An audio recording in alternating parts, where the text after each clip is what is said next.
বন্ধুরা, আপনারা যদি এরকম সমস্যায় পড়েন যেরকমটা আমার ডিসপ্লে দেখতে পাচ্ছেন, আসলে কোনো প্রকারের আইকন নাই, তো এরকম সমস্যায় পড়লে কোনো সমস্যা নাই, আপনাদের টেনশন করারও দরকার নাই। তো আমি আজ আপনাদের দেখাবো কিভাবে আপনারা এই সকল সমস্যার সমাধান করবেন। আমি কিন্তু একটা উইন্ডোজের প্লেলিস্ট তৈরি করে রেখেছি, ওখান থেকে আপনারা উইন্ডোজের যত প্রকার সমস্যা সকল প্রকার আপডেট পেয়ে যাবেন এবং সমস্যার সমাধানগুলোও পেয়ে যাবেন। তো ওখান থেকে আপনারা দেখে নেবেন। তো আপনারা যদি আমার চ্যানেলে নতুন হয়ে থাকেন তাহলে hit the subscribe button and click the bell button. তো চলুন আজকে আমি এই সমস্যার সমাধান করে দিচ্ছি।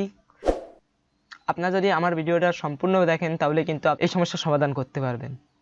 সর্বপ্রথম আপনারা যে কাজটা করবেন, তো এজন্য আপনারা আপনাদের এখানে মাউসের ডান বারে ক্লিক করবেন।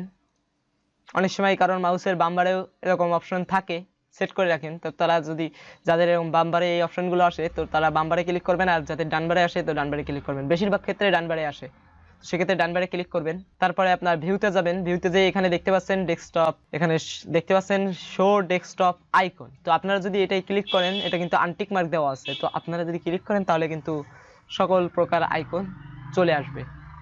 তো দেখুন আমি ক্লিক করার সাথে সাথে কিন্তু সকল প্রকার আইকন চলে আসছে। এভাবে আপনারা কিন্তু আপনাদের ডেস্কটপের আইকনের সকল প্রকার সমস্যা সমাধান করতে পারেন। সমস্যা সমাধানের জন্য আমি জাহিদ হাসান আছি আপনাদের সাথে, আর আপনারা দেখছেন জাহিদ টেক বাংলা। তো আপনারা দেখতেই থাকুন আর সাবস্ক্রাইবটা করে দিন।